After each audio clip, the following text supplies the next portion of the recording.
A sombra desabou, a estepe silenciou.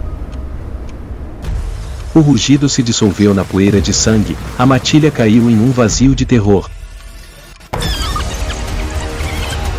Será que o instinto será suficiente para transformar a dor em força e trazer a matilha de volta?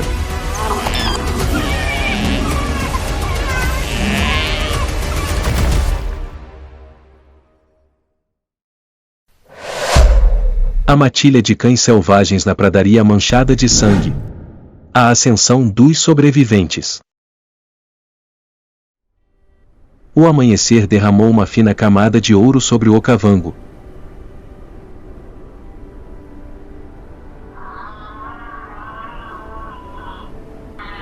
O orvalho persistia nas folhas de grama, o ar ainda cheirava a noite úmida.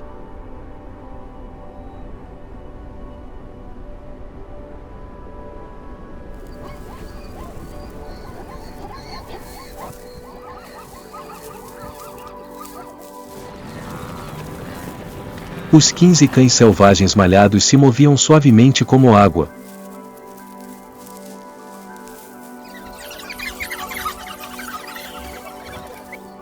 No meio, Lola, a líder calma, com as orelhas voltadas para o vento.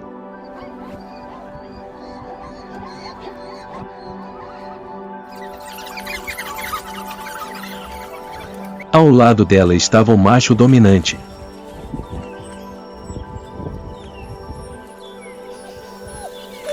Atrás, um filhote seguia, com os olhos ainda arregalados e úmidos.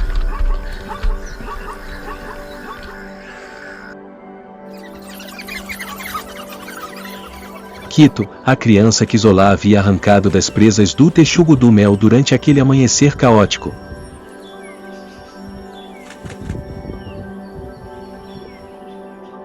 Quito não estava mais tremendo e pequeno como quando foi resgatado.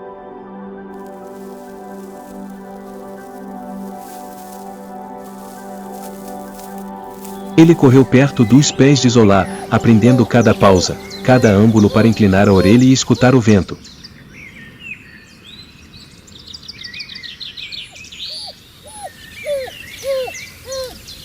Quando a matilha descansava, Lola lhe dava o pedaço de carne mais macio.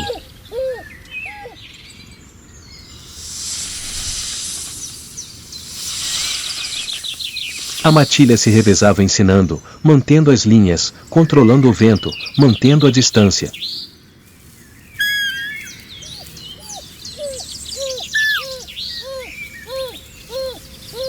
Aqui, a vida é uma lição aprendida pela ação.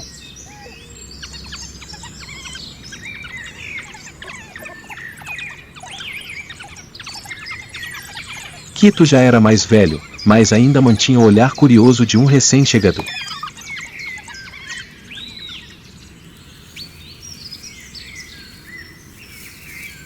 Ele sempre corria perto dos pés de Zola, suas pequenas patas ocasionalmente tropeçando na grama, mas sempre gentilmente amparadas pelos pés de sua mãe. Naquela manhã, Quito e os outros filhotes praticaram a espreita.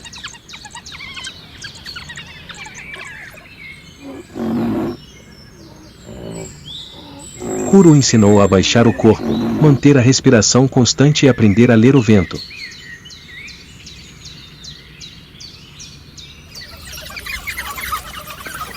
Zola ficava por perto, observando, sem intervir.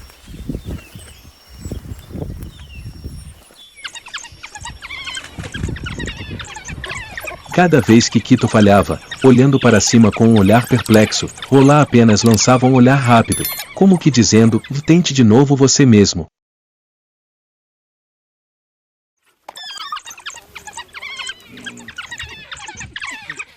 Neste mundo, a maior lição não vem das palavras, mas do silêncio do guia.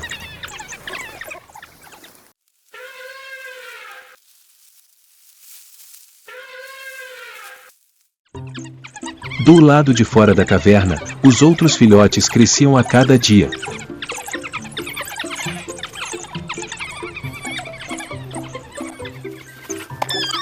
Eles brincavam na grama molhada, pulavam nas costas uns dos outros e depois caíam de cara no chão, com areia cobrindo seus pelos.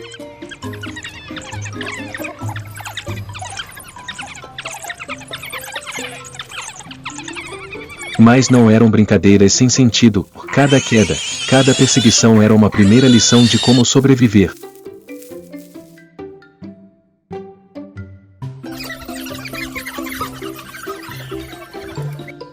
Zola observava de vez em quando, com seus olhos gentis.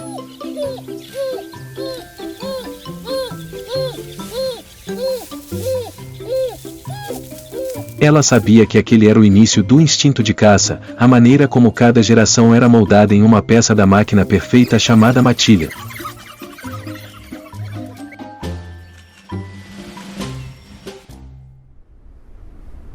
Conforme o sol subia, a matilha começou a se mover.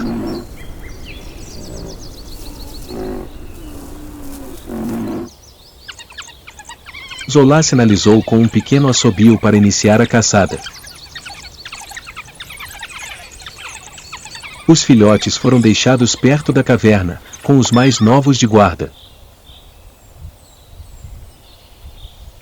Os 7 adultos se espalharam, movendo-se silenciosamente pela grama. Kuro liderava a formação principal, Zola circulava pela esquerda, os outros 3 cortavam o vento por trás. Cada passo era calculado. Ninguém fazia barulho, ninguém se movia à frente.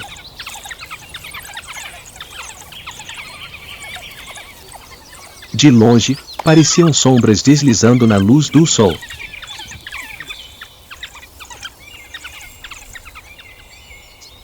Os filhotes foram deixados perto da caverna, apenas Quito, o filhote mais velho e ansioso, tinha permissão para segui-los. Esta seria a primeira vez que ele participaria de uma caçada de verdade. Os 7 adultos se espalharam, movendo-se silenciosamente pela grama. Quito estava na última posição, mantendo distância, aprendendo a observar cada passo, cada pausa.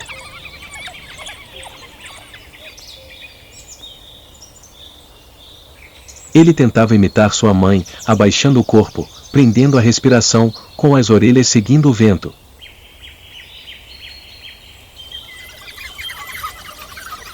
Mas sua respiração ainda era rápida, seus passos um pouco desajeitados, fazendo a grama se agitar levemente.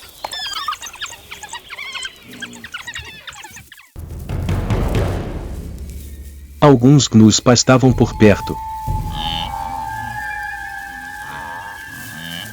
Estavam tranquilos, com a cabeça baixa, completamente alheios aos olhos que os observavam de longe.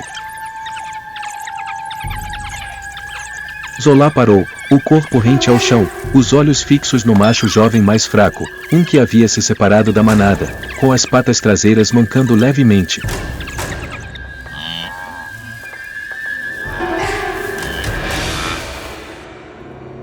Ela soltou um pequeno sibilo para sinalizar o início da caçada.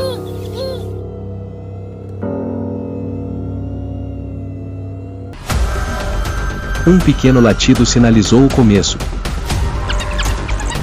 Todos avançaram, o vento assobiando em seus ouvidos, a grama se transformando em névoa.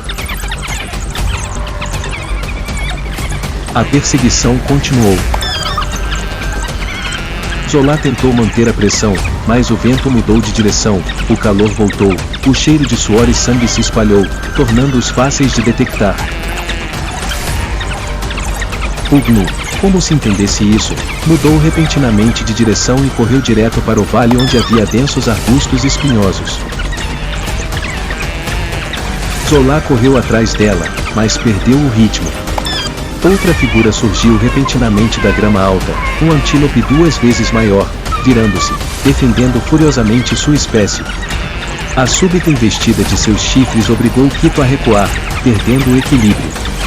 A presa já havia fugido, sua figura desaparecendo gradualmente na grama seca. A caçada havia terminado. Restavam apenas o som da respiração ofegante e o cheiro de poeira queimada. Quito ficou parada, olhando na direção em que a presa havia desaparecido, o peito arfando de pesar.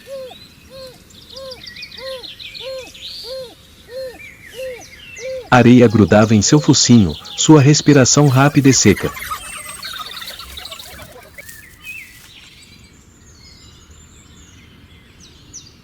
Zola se aproximou, farejando suavemente para sinalizar que parasse.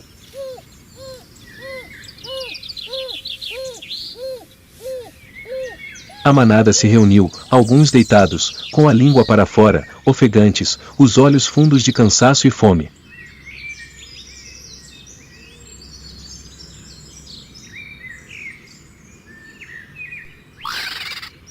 Lá no alto, os abutres começaram a circular, reconheceram o cheiro de sangue, mas não sabiam que o caçador havia errado o alvo.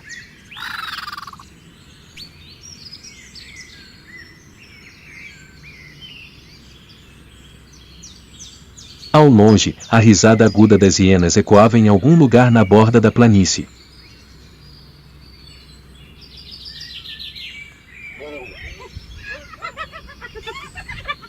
Eles pressentiram a derrota da matilha e aguardavam uma oportunidade para procurar restos de carne.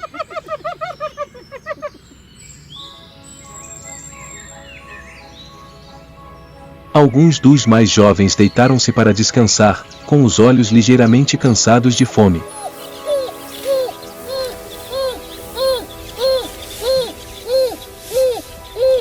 Por aquele breve momento, a matilha viveu em uma paz rara, uma sensação que só existe entre duas caçadas e antes da chegada do perigo.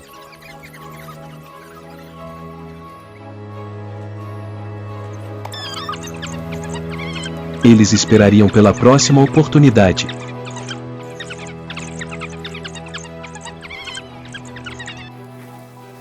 Quando a presa desapareceu atrás da grama seca, Zola sinalizou a retirada.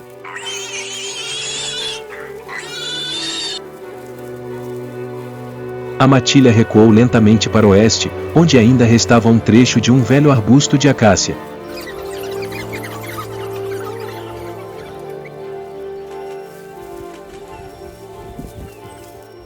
Sob o pôr do sol avermelhado, as figuras manchadas caminhavam silenciosamente.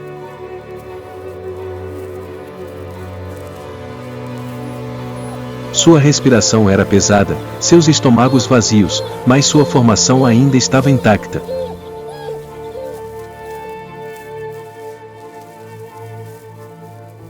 Na estepe, a disciplina é a única coisa mais forte que a fome.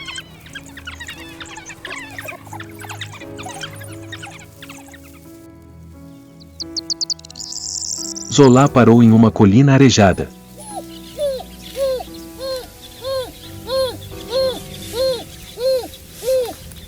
Os outros estavam espalhados, alguns mais jovens buscando sombra, outros lambendo os arranhões nos ombros uns dos outros. Quito deitou-se perto de sua mãe, com a cabeça apoiada na perna de Zola.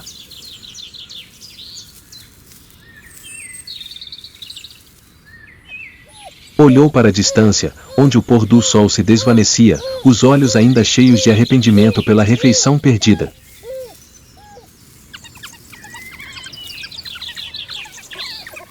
Zola curvou-se e lambeu a cabeça.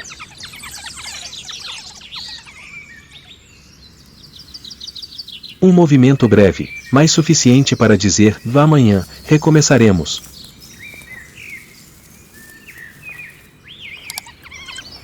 À medida que o céu escurecia, o bando silenciou.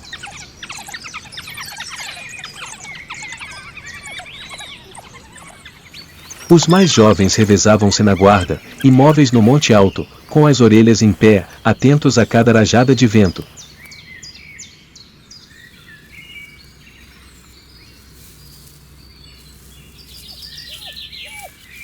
Quando o vento mudava de direção, erguiam a cabeça em uníssono, farejando.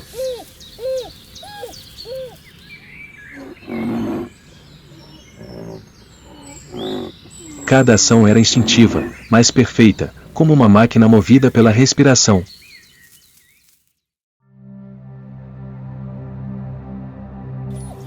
A noite caiu gradualmente.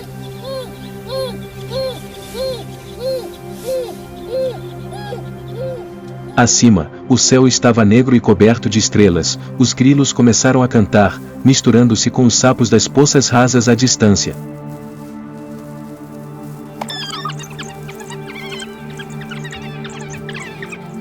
O bando aconchegou-se junto.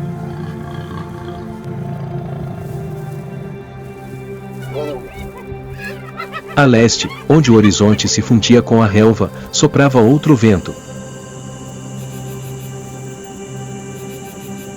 Trazia um aroma estranho, pesado, forte e arrogante.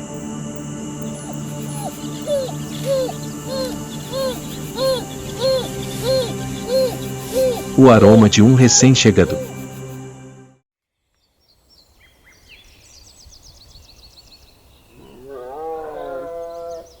Na manhã seguinte, o sol nasceu por trás das acácias esparsas, os primeiros raios de luz incidindo sobre a terra árida como lâminas douradas cortando a névoa matinal.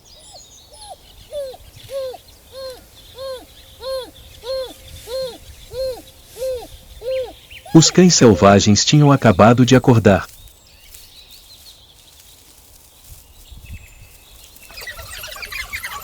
Eles se espreguiçaram, sacudiram o pelo, balançaram a cabeça e inalaram o ar seco da manhã.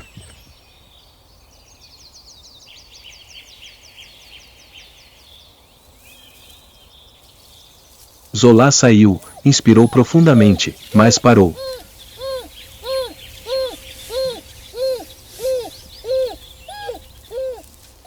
O vento naquela manhã estava incomum, o cheiro de leões ainda pairava no ar.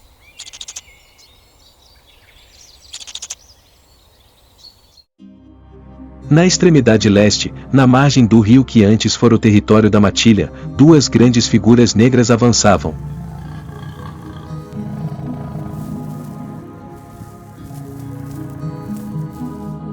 Um par de leões machos jovens, recém-adultos, estavam demarcando seu novo território.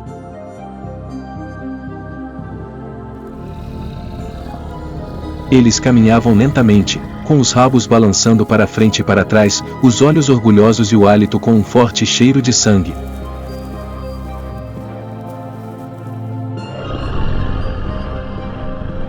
Cada passo que davam parecia rasgar o ar, como uma declaração: desta terra agora nos pertencia.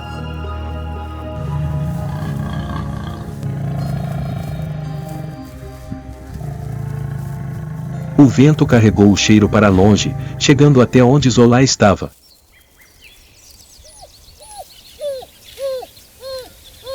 Ela ergueu as orelhas, prendendo a respiração. Uma sensação fria percorreu sua espinha. A matilha parou, sua formação tensa como a corda de um arco. A leste, onde a margem do rio estava seca, dois leões jovens se aproximavam, suas pegadas impressas no solo úmido.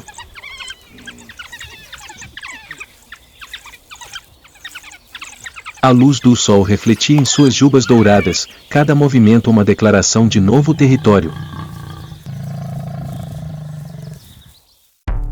Zola não se virou. Deu um passo à frente, com os olhos aguçados.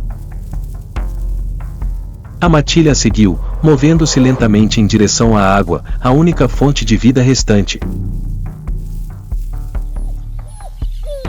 A grama sob seus pés era baixa, o chão úmido de lama, claramente marcado com pegadas de leão. O calor subiu junto com o cheiro de sangue velho.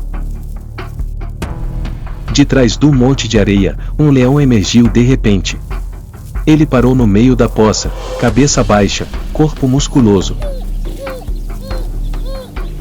A matilha de cães selvagens se dispersou, formando um arco fechado.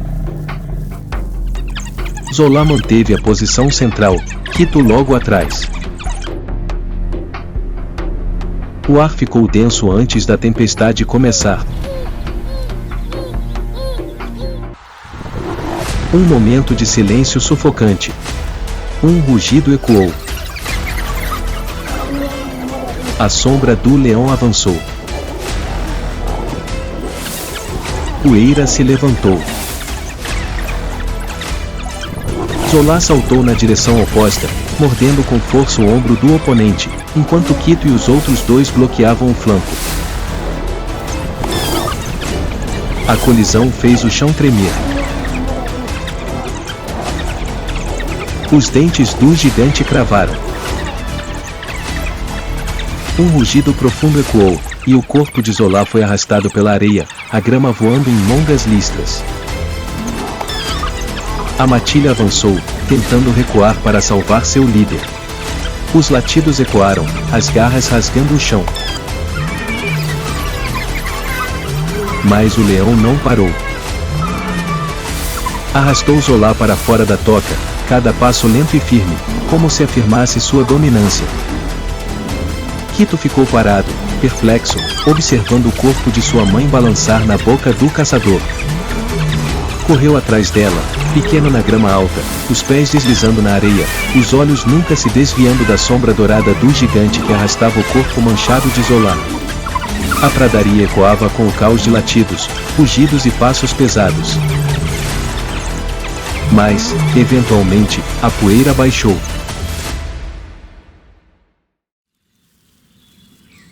A silhueta do leão desapareceu atrás da grama, arrastando o corpo de Zola consigo sob a luz brilhante do sol.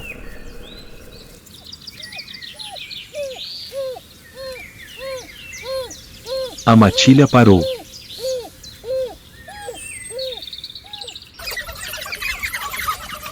Kuro ficou na beira da encosta, tremendo de raiva.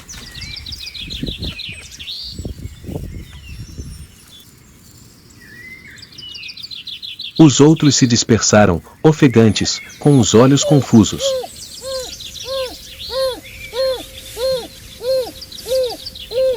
No céu, os abutres começaram a circular.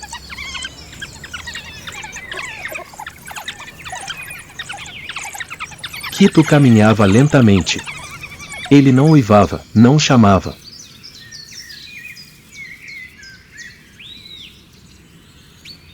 Apenas caminhava, com os olhos arregalados, úmidos e vazios.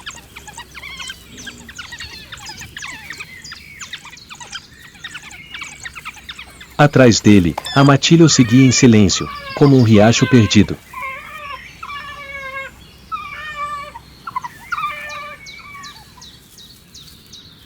O vento soprava, carregando o cheiro de sangue, misturado ao aroma da terra úmida.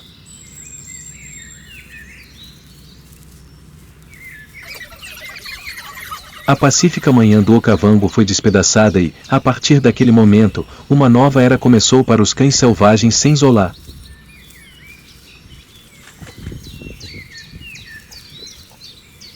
Quito cresceu.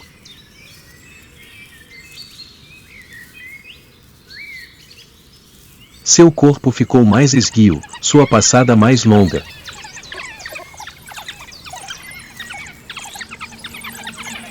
Os ensinamentos que Zola lhe deixará agora fluíam em cada movimento, ler o vento, esperar pelo ritmo, manter a linha.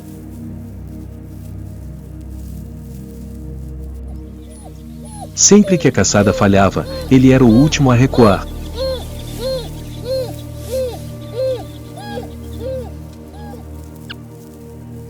Sempre que a jovem manada caía, ele era o primeiro a voltar para ajudar.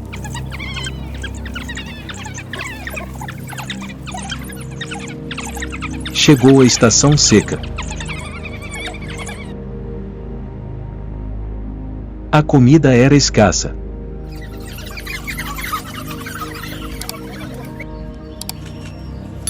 A fome fez com que a manada começasse a se fragmentar. Dois jovens machos se separaram da linha, avançando antes do sinal ser dado.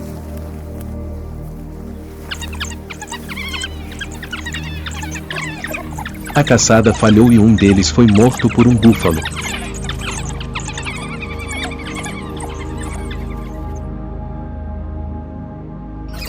Naquela noite, a manada jazia dispersa, não em círculo como antes.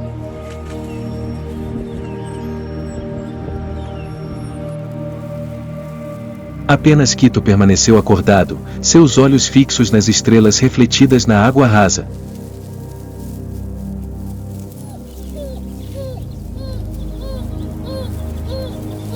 Nele, a confusão se transformou em uma consciência clara e sem disciplina, todos morreriam.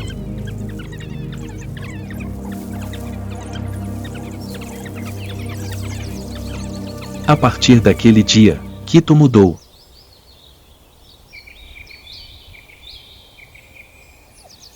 Ele não era mais o jovem que se escondia aos pés de Zola.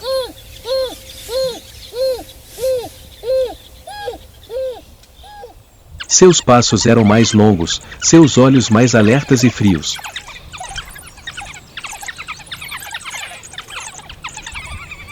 Ele estava sempre na posição mais precisa, mantendo o ritmo, mantendo a linha, liderando o caminho. Nas caçadas seguintes, Quito estava sempre à frente da formação.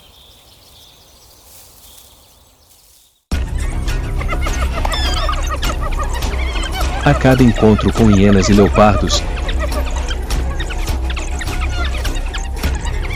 ele não recuava. A matilha, como se fortalecida pelo sacrifício de Zola, tornou-se mais unida e feroz. As lutas eram curtas, intensas e terminavam num instante. As hienas fugiram, os leopardos se refugiaram nas árvores, os abutres planaram para longe do território de caça.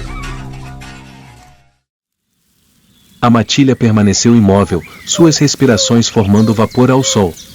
Olharam para Quito, seus olhos brevemente, e então desviaram o olhar silenciosamente. Nenhuma ordem foi necessária. As figuras pintadas atrás deles se alinharam automaticamente, seus passos se tornando mais firmes. Daquele momento em diante, a matilha tinha um novo líder. Quito caminhava no meio, cada passo firme, seus olhos no horizonte distante. A tarde chegou. Os últimos raios de sol incidiram sobre seu ombro, onde a cicatriz tinha sangue seco. Zola havia partido, mas sua vida ainda fluía em cada respiração da matilha.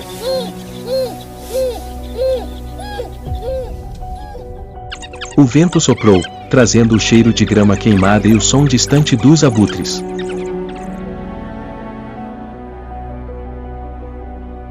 Quito não parou.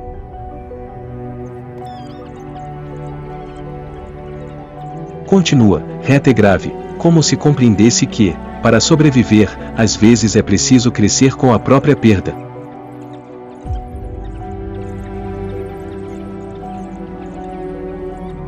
De filhote tremendo na boca do texugo do mel, Quito se tornou o líder da matilha.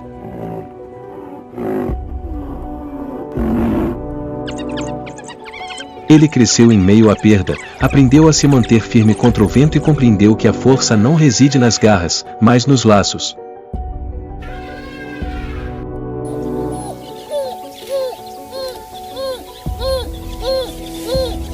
Sob seus pés, o Okavango ainda se estende infinitamente, implacável, porém justo.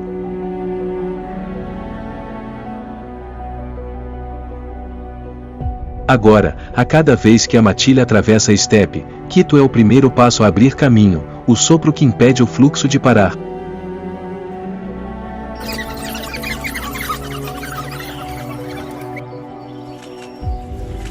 A vida da matilha continua, e a cada passo,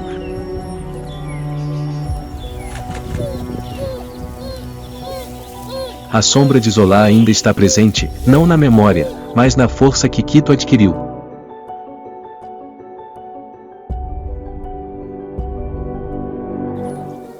Nesta estepe, cada ferida tem sua própria lembrança.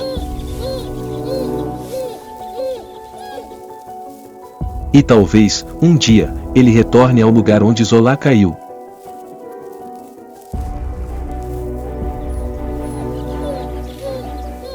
O que você acha que fez este cão selvagem superar sua perda para se tornar o líder da matilha?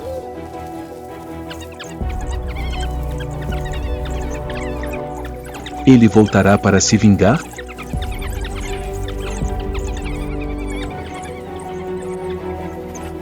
Deixe sua opinião nos comentários abaixo.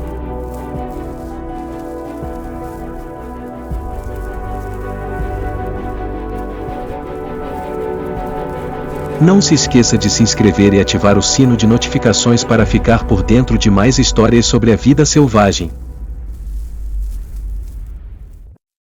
Nesta terra árida, cada passo é uma aposta com o destino.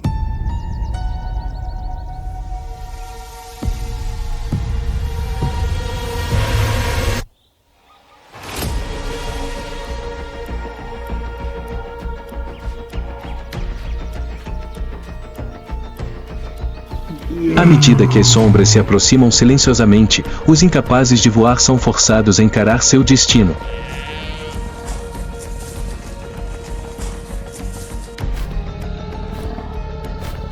A perseguição começou, e não há como voltar atrás.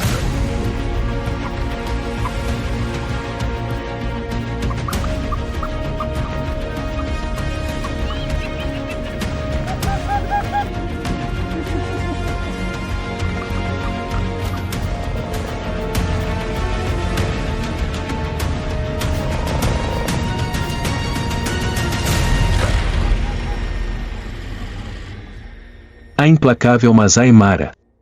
A corrida do avestruz pela vida e pela morte.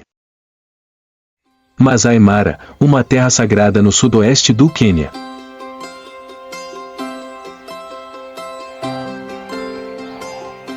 É um dos campos de batalha mais ferozes da natureza.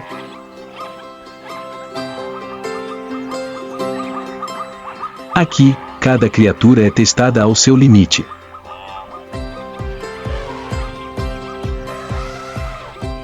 Aqui, o tempo não flui como de costume.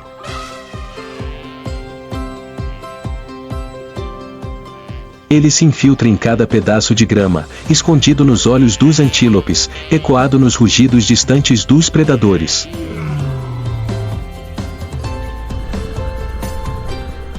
Cada dia em Masai Mara é um novo capítulo no livro interminável da sobrevivência.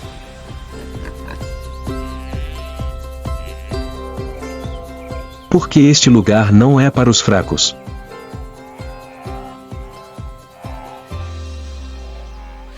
É uma arena de instinto, de estratégia e de evolução.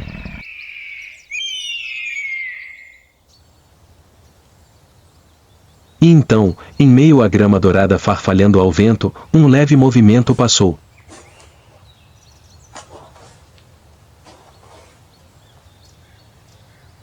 Não um rugido ou um passo de perseguição, mas uma corrida poderosa e surpreendentemente graciosa. Uma figura alta planava como se nunca tivesse tocado o chão.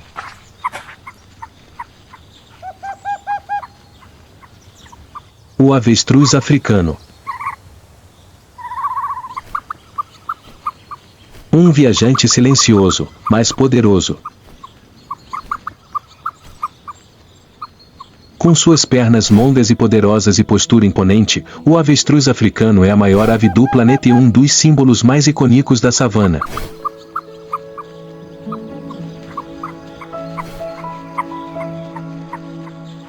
A plumagem negra e desgrenhada do macho, intercalada com manchas brancas nas asas e na cauda, contrasta com seus grandes olhos com cílios longos e curvos, graciosos e alertas.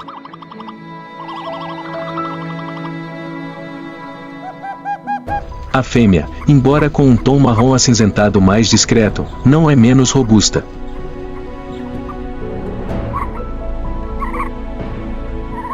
Incapaz de voar, o avestruz possui uma velocidade incrível de até 70 km por hora e uma passada de quase 5 metros por passo, o que o torna um atleta da savana.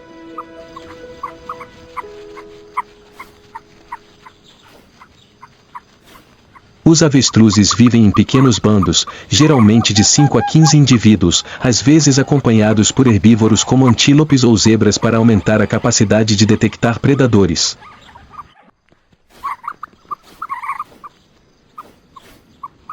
Seus grandes olhos, com quase 5 centímetros de largura, são os maiores do mundo animal terrestre,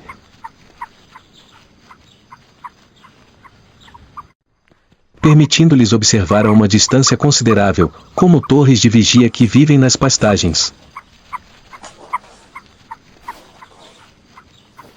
A época de reprodução começa quando os ventos secos sopram e a poeira obscurece o horizonte.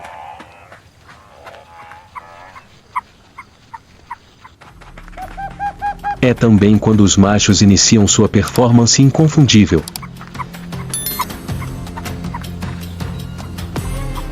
A performance começa. Cada movimento é cuidadosamente calculado. Quando a fêmea se aproxima, o macho se ergue ereto, com as asas abertas e a cabeça erguida, como se quisesse abraçar todo o céu.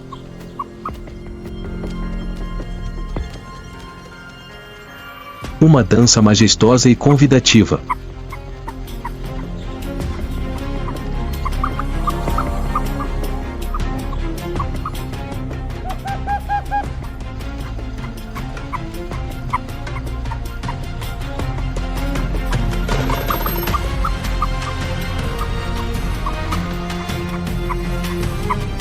A performance termina quando o amor é escolhido.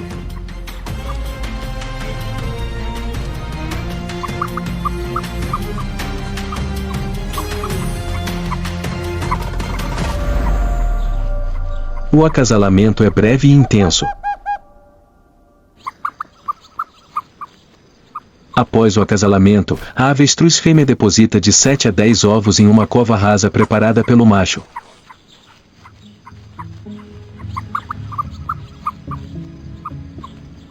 Essa cova geralmente fica no meio de um campo aberto, de onde é fácil observar os arredores.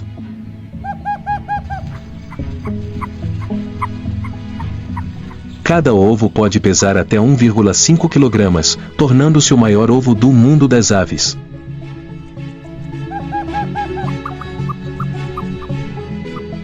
O macho e a fêmea chocam os ovos juntos, revezando-se dia e noite.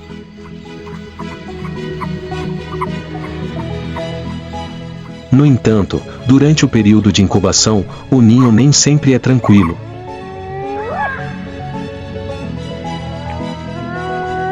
Há sempre hienas espreitando na grama, esperando por uma oportunidade para roubar os preciosos ovos. Hiena malhada. O carnívoro mais distinto e reconhecível da savana africana.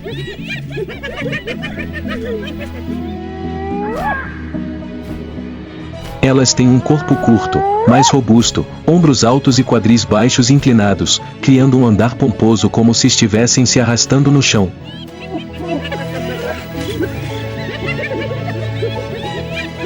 Sua pelagem é desgrenhada, cinza amarelada ou marrom clara, pontilhada de manchas escuras que as ajudam a se esconder na grama queimada.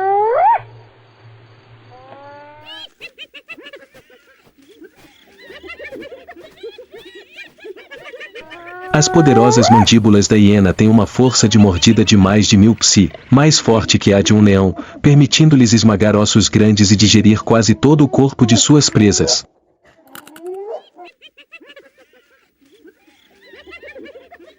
Ao contrário do estereótipo popular de necrófagos covardes, eles são predadores sociais altamente inteligentes.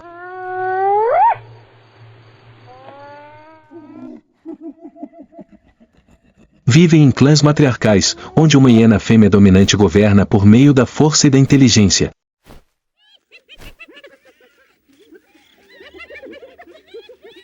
Sua hierarquia rígida e coesão social permitem que coordenem suas caçadas em presas muito maiores do que eles.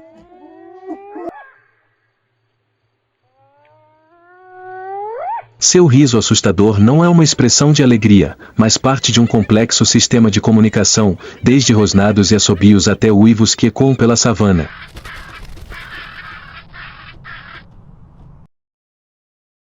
Durante o dia, eles se escondem em cavernas ou na sombra. Ao anoitecer, todo o bando começa a se espalhar em busca de alimento.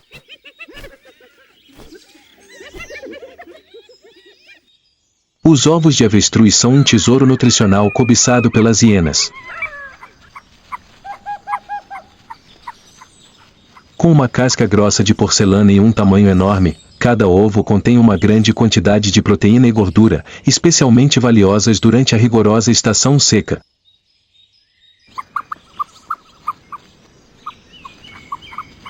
No entanto, roubar ovos de avestruz não é fácil.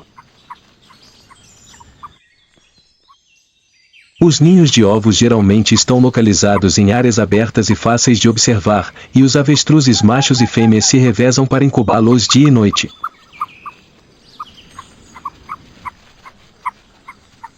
Em particular, os avestruzes adultos têm até 2,5 metros de altura, pesam mais de 100 kg e podem correr e chutar com força suficiente para matar os inimigos.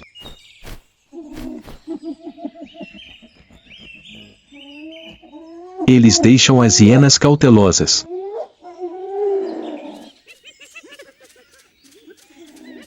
Por isso, as hienas usam táticas furtivas.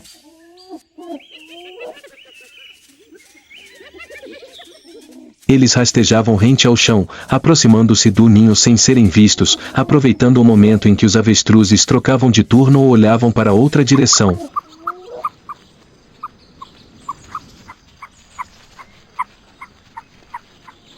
Às vezes, o bando inteiro se separava para distrair o avestruz solitário, permitindo que um deles roubasse os ovos.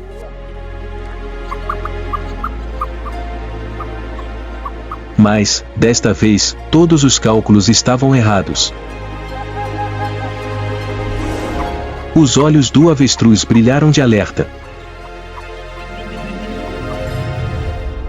De repente, o avestruz atacou. A emboscada se reverteu num piscar de olhos.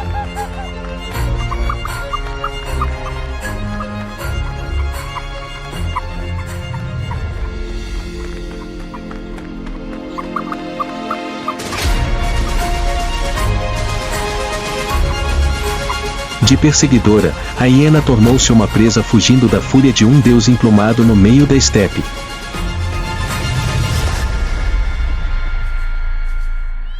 O roubo de ovos fracassou. Os passos pesados diminuíram gradualmente, a poeira se dispersou no vento.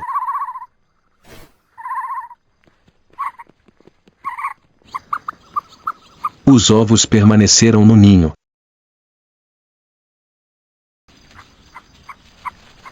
O instinto paternal do avestruz havia vencido a furtividade da noite.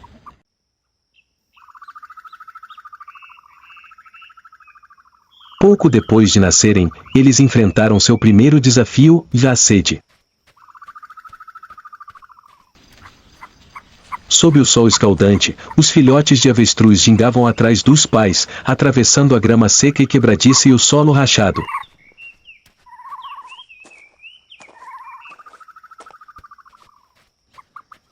Cada passo é um desafio para pernas jovens.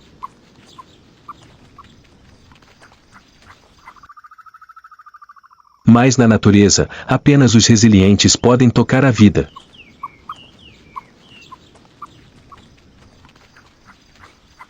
Para os avestruzes, a vida nunca foi uma jornada tranquila.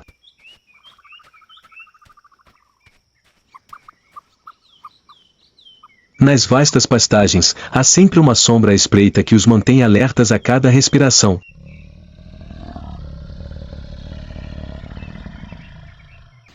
Sejam eles forrageando, cuidando de seus filhotes ou se movendo pelas pastagens, eles nunca podem ser descuidados.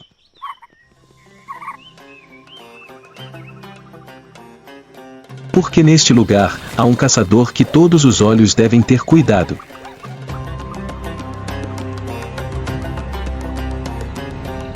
Uma pessoa observando silenciosamente de longe.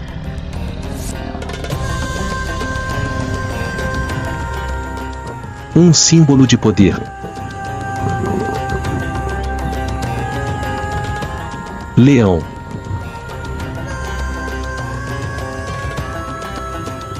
O rei das pastagens.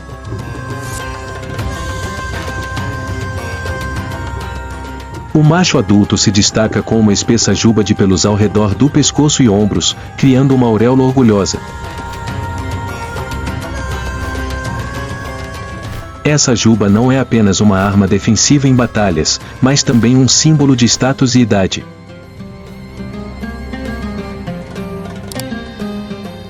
O corpo do leão macho é enorme, os músculos salientes sob a espessa pelagem, cada passo é lento e ameaçador, como se pudesse explodir a qualquer momento.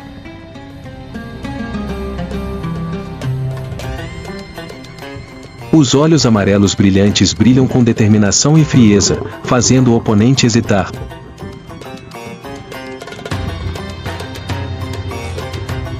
As leoas são menores, mais flexíveis e ágeis.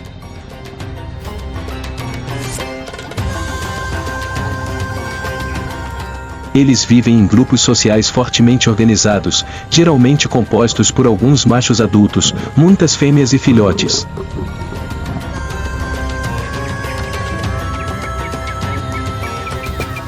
No bando, os machos assumem o papel de proteger o território, enquanto as fêmeas são responsáveis por caçar e cuidar dos filhotes.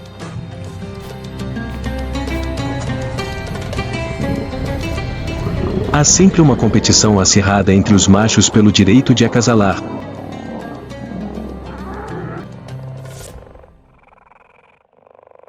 As lutas podem ser sangrentas, mas o vencedor terá o direito de transmitir seus descendentes, mantendo sua linhagem no bando.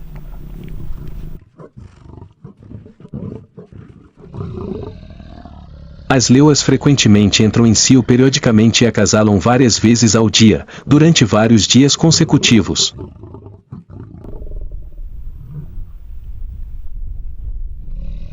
Quando prenhes, o período de gestação dura cerca de 110 dias.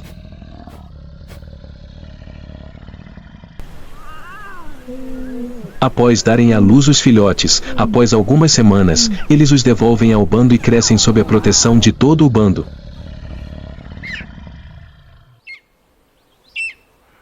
Quando a luz do sol brilha na grama amarela da savana, os leões começam a caçar.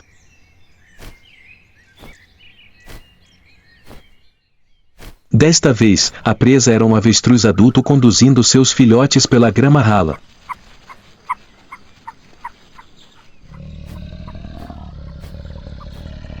O experiente líder ocasionalmente levantava a cabeça, seus olhos enormes percorrendo o ambiente.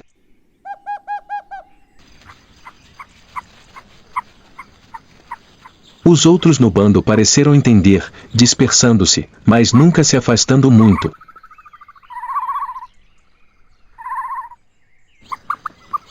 Os filhotes piavam ao redor dos pés dos pais, ocasionalmente imitando seus movimentos de limpeza, uma lição de sobrevivência transmitida sem palavras.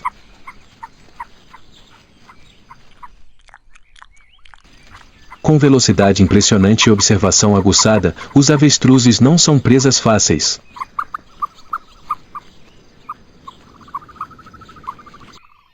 Mas os passos imaturos dos filhotes de avestruz são uma fraqueza fatal que os caçadores não podem ignorar.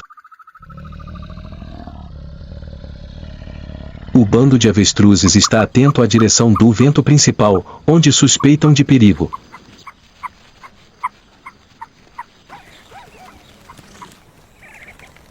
Mas não esperam que outra leoa esteja circulando silenciosamente na direção oposta.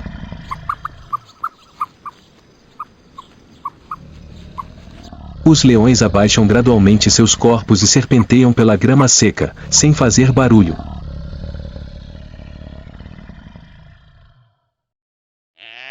São os antílopes pastando nas proximidades que de repente levantam a cabeça, olhando tensamente em uma direção, alertando acidentalmente o avestruz líder.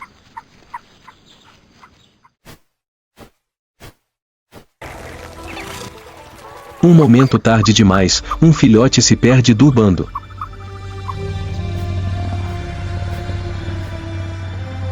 O espaço parece parar. O leão sai correndo de algum lugar.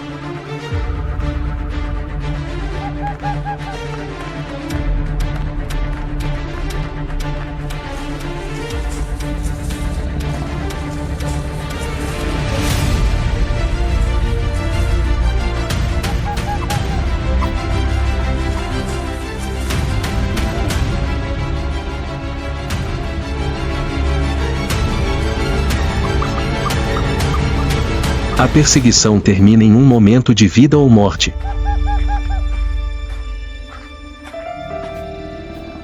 O filhote de avestruz fica para trás, tornando-se o preço a pagar pela vida dura nas pastagens.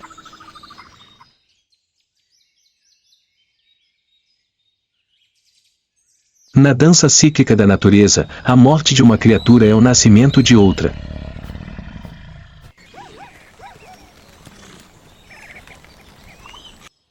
O ciclo da sobrevivência nunca para.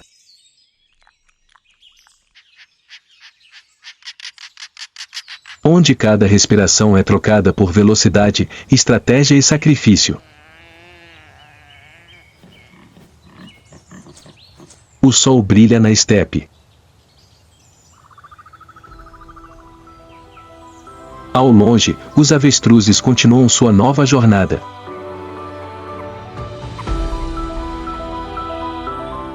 No vasto deserto da estepe, o leão não é o único caçador de olho nos avestruzes.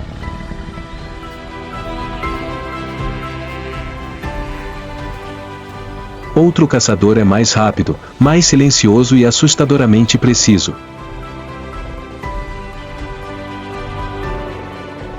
A chita.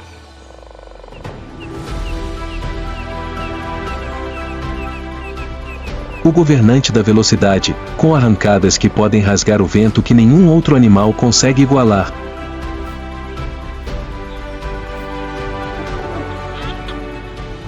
Seu corpo esguio com feixes musculares proeminentes sob sua pele amarelo clara pontilhada de manchas pretas.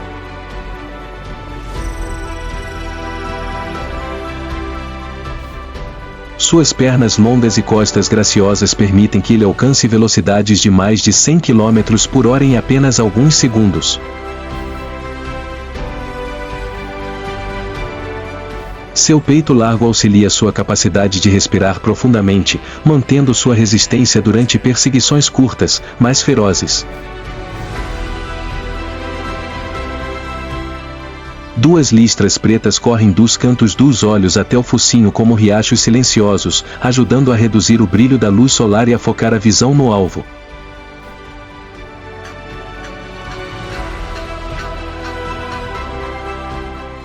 Cada passo da chita é uma combinação perfeita de flexibilidade e força, como uma peça musical escrita por milhões de anos de evolução.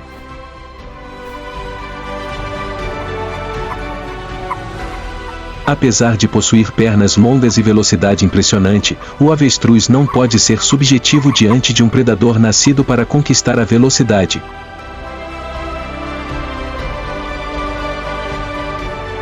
Em um mundo onde cada passo determina a sobrevivência, a chita é a personificação da precisão e agilidade absolutas.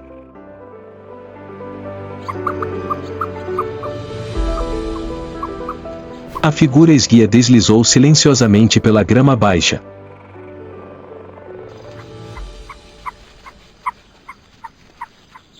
Três chitas com olhos aguçados fixaram-se no alvo à distância.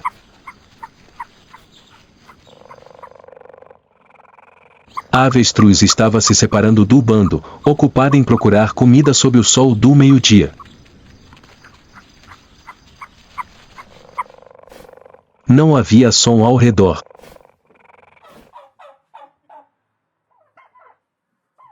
As três chitas abaixaram seus corpos, aproximando-se aos poucos.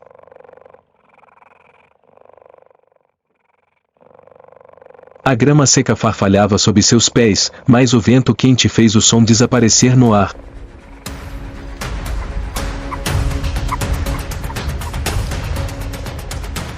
As avestruzes ainda não haviam sido detectadas.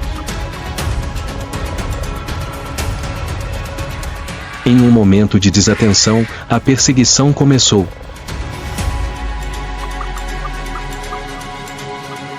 As chitas atacaram.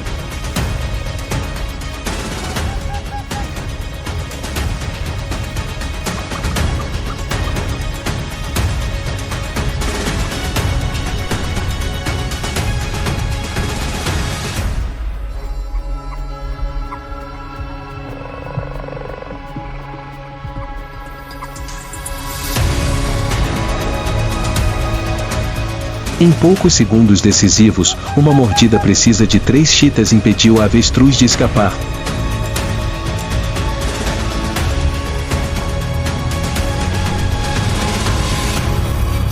A caçada havia terminado. Todos os sons silenciaram de repente.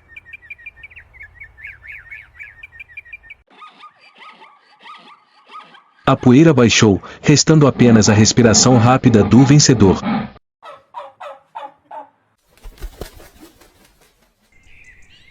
Na campina ensolarada, a vida acabava de ser reafirmada pela velocidade, resistência e instinto perfeito.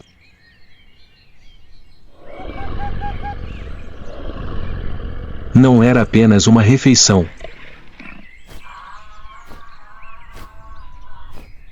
Era um testemunho da dura lei da natureza, de mais rápido significa sobrevivência.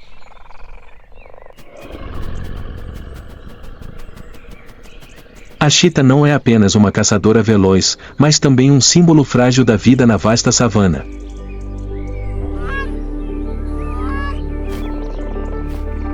A época de acasalamento geralmente ocorre em meses favoráveis, quando as fontes de alimento são abundantes e o clima não é muito rigoroso.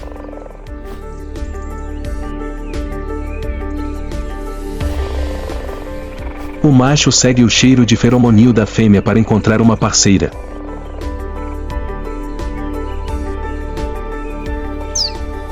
O acasalamento ocorre rapidamente, em poucos dias, e então cada parceiro se separa sem o apego duradouro encontrado em algumas outras espécies.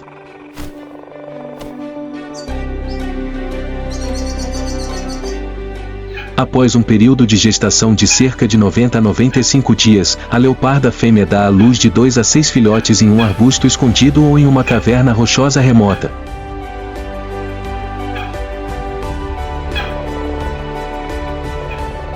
Os filhotes nascem cegos, fracos, cobertos por uma penugem cinza com listras no dorso, que os ajuda a se camuflar entre a grama seca.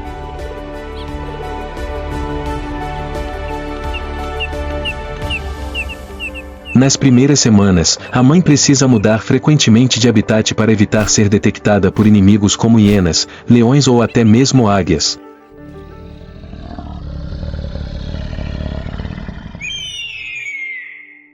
A taxa de sobrevivência é alta, às vezes apenas metade dos filhotes consegue sobreviver até a idade adulta.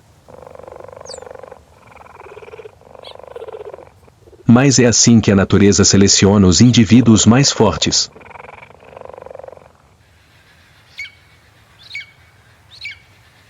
À medida que os novos indivíduos amadurecem gradualmente, eles aprendem a perseguir e a perseguir.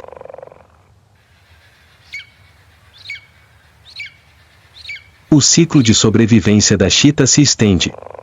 Não apenas pela velocidade, mas também pela perseverança, resiliência e pelo instinto de manter a chama acesa para a espécie.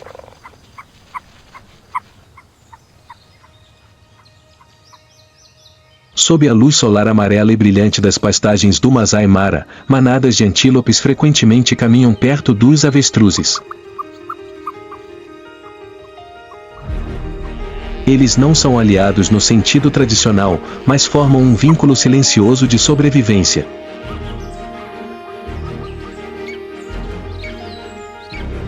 Os antílopes têm olfato e audição extremamente sensíveis, enquanto os avestruzes possuem uma visão superior.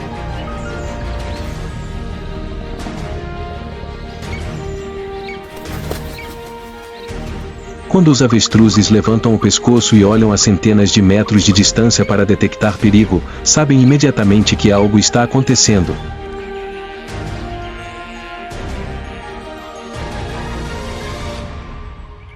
E vice-versa, apenas um pisão de alerta de uma manada de antílopes faz com que os avestruzes fiquem tensos em alerta.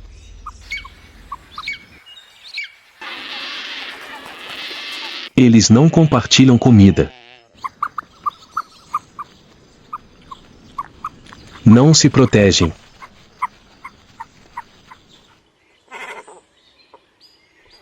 Mas, ao estarem presentes, ouvindo e observando juntos, criam um sistema de alerta precoce na estepe áspera, onde cada momento pode ser a fronteira entre a vida e a morte.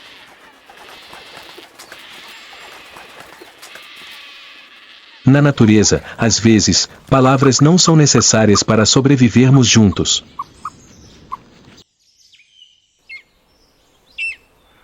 Em um mundo hostil, onde cada passo pode ser o último, os avestruzes não se escondem no escuro.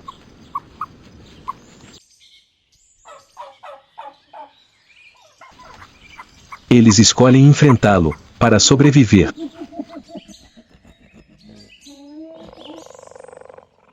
Sem garras, sem dentes afiados, mas possuindo armas silenciosas. Coragem, velocidade e instinto de rebanho.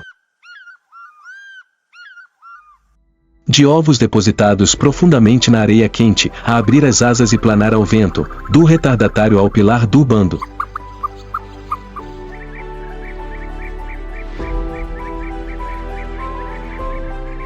A vida de um avestruz é uma série de desafios sem fim.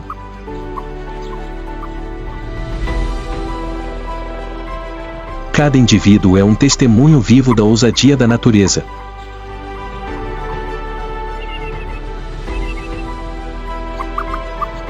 Não são perfeitos, mas são resilientes.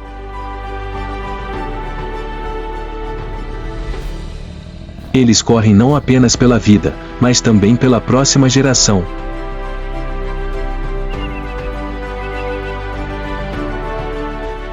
E essa luta continua, dia após dia, geração após geração, sob o céu ardente de Masai Mara.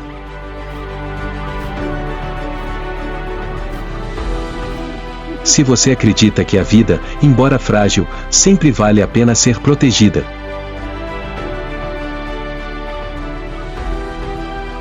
inscreva-se no canal e ative o sininho para não perder nenhuma das próximas jornadas de sobrevivência na natureza.